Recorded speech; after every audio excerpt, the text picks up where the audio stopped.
Today is Friday, February 24th, 2023, and we're still reading Isaiah. We're nearing the halfway point already. And I knew that even just sticking to one chapter at a time, it's going to go by so fast. Even if I only do one chapter at a time, it'll be Isaiah chapter 66 fairly soon. And somebody just left a comment talking about how they just left a comment about how, oh man, January is already over. And here they are leaving another comment about, oh man, February is almost over. And it doesn't really feel like much time has passed between those two comments. And yeah, in the end, time is going to move more quickly. That's prophecy by Jesus Christ himself. And I think it's undeniable that the days today are so short. And there's going to be a lot of confusion and, well, how do our clocks still work? How does this still work? How does my media still...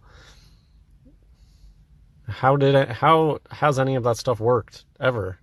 Do you actually know how your watch works? Do you know how the crystal that's involved in your watch is keeping track of time? All I know is that the day-night cycle moves more quickly today than it used to. And electronics, I think that the technology has always relied upon the day-night cycle. And yeah, I don't know. What do you guys feel about the time thing? I've said a lot. I have a playlist. You can go check out my playlist that's on the subject of time moving more quickly. It just, at this point, it feels like I would just be listing off a bunch of stuff that I've already said before. But it continues to be a struggle. And I think it just goes along with how I feel like for the past year or so, I've just been trying to slowly better myself. And the fact that time moves so quickly today, you really have to pick and choose your battles and keep your expectations low.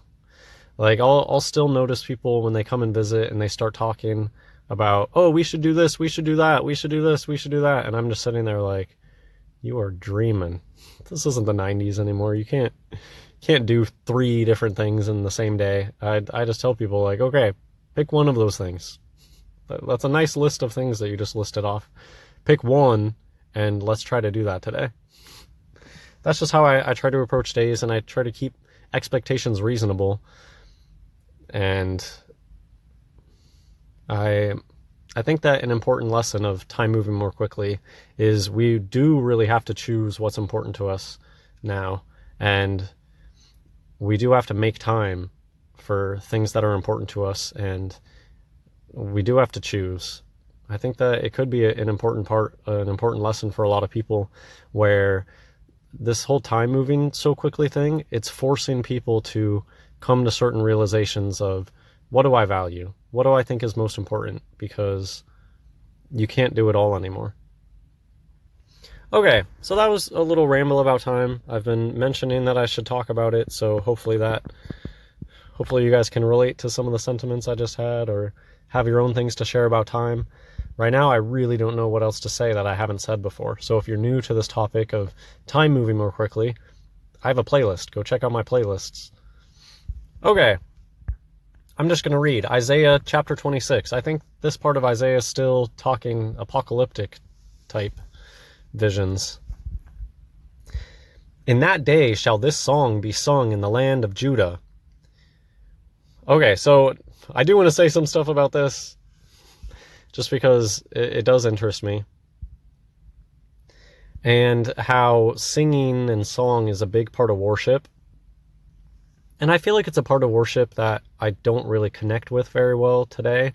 And I'm going to have to find a way to make it make sense or work for me or feel genuine. Because I really don't feel, I don't like feeling like a phony or like I'm just going through the motions of something. I have to really feel it. I have to feel like it's genuine.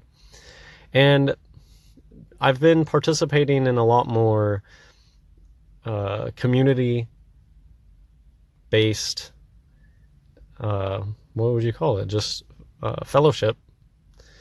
And so singing is a big part of it. And I feel like a lot of people do connect in meaningful, real ways with God through singing. A lot of people that grew up in the church, and I feel like maybe it's because I grew up outside of the church, and I grew up feeling the phoniness of a lot of church people and Christians. And I grew up feeling the emptiness behind the words when people would talk a lot of talk about religion. And I was like, this is just hot air. You're just making crap up. Oh, I mean, do you really feel the things that you're feeling when you put your hands up in the air and I don't know. I had a really hard time believing that people were being genuine. And I still have a hard time believing that a lot of people who they're singing the songs, I have a hard time believing that there's substance behind it and that it's not just for show. Anyways, but music is magic. There's so much magic in music. And I think of how, just one of the magic parts of music that I think of is how when I am at church singing along, have you guys noticed how even if it's a song you've never heard before, you'll be able to kind of know where the melody is going. They'll put the words up on the screen, and you can feel the music. It can be a song that you've never heard before, but you can tell where the melody is going. Music is magic. And we can connect with God through music. And it is something that I want to do. I've started playing music myself, and I think that it can bring you closer to God to just play music and feel it and play, and you can play to God just by yourself. I feel like a lot of times with the 501c3 thing, it's like showy. It's like, look at me. Look at how good I am with my acoustic guitar. My mind just goes to do it in your closet. Don't be showy about it. I think that's just a big problem. A lot of this world feels like showy, like people are doing it to be seen. And that's always disturbed me. And I've felt the phoniness behind it. But I think that there are people out there that can genuinely, I'm not saying that everybody out there that holds their hand up at church or that sings the songs, I don't think that they're all phony. I think it's genuine for some of them, and I do aspire to be able to sing to God one day. I think the fact that they brainwash Americans, especially, into thinking that they can't sing.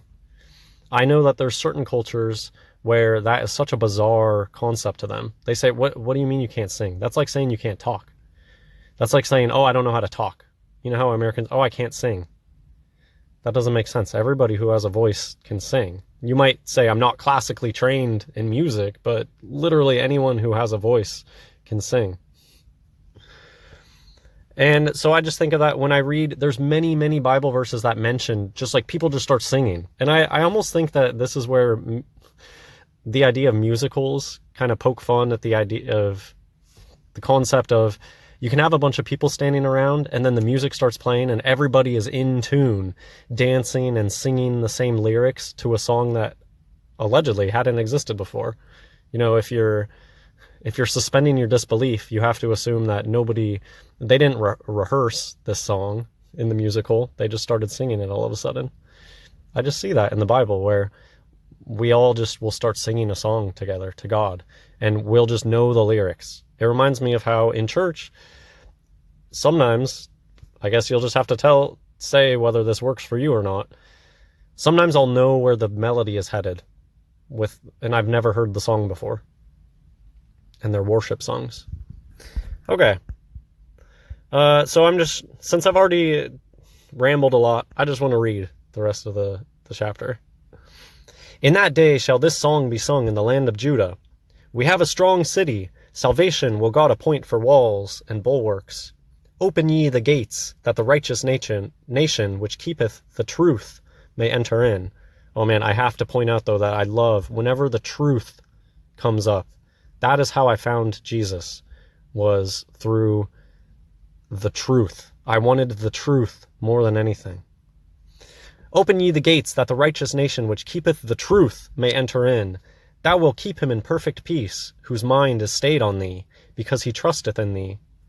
Trust ye in the Lord forever, for the Lord Jehovah is everlasting strength. For he bringeth down them that dwell on high, the lofty city, he layeth it low. He layeth it low even to the ground, he bringeth it even to the dust. The foot shall tread it down, even the feet of the poor, and the steps of the needy. The way of the just is uprightness. Thou, most upright, dost weigh the path of the just. Yea, in the way of thy judgments, O Lord, have we waited for thee. The desire of our soul is to thy name, and to the remembrance of thee.